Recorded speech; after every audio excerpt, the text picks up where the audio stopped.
पाकिस्तान रो टंका खाउछंती राहुल गांधी। कांग्रेस को कड़ा टार्गेट कले बीजेपी सांसद संबित पात्र। लोकसभार विरोधी नेता राहुल गांधी ऊपर खोला मंचरू बर्षिछंती सांसद। संबित पात्रंक ही विस्फोरक बयान एबे खूब जोर रे भाइराल हेबारे लागिछि। पिपिली आशीर्वाद वर्ष पूर्ति दिवस रे एभली बयान देइतिले सांसद। तेबे सुनंतु कोन कहउचंती सांसद संबित पात्र। राहुल गांधी तमे देशद्रोही, तमे देशद्रोही। भारतवर्ष कलंक करी, भारतवर्ष गर्जन करिछि, जितिकी आसिछि, पाकिस्तान को धुलसात करिछि।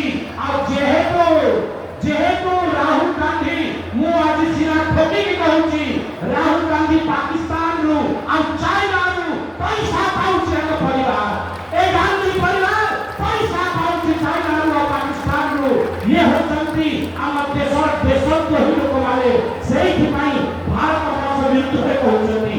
आमे केबेई ए राहुल गांधी को ए गांधी परिवार को क्षमा करना ही हमर भारत सुरक्षा, हमर भारत आन बान शान पाई आमे आर्मी सागरे एवं राजनीतिक इच्छा शक्ति सागरे आमे छिड़ा हवा।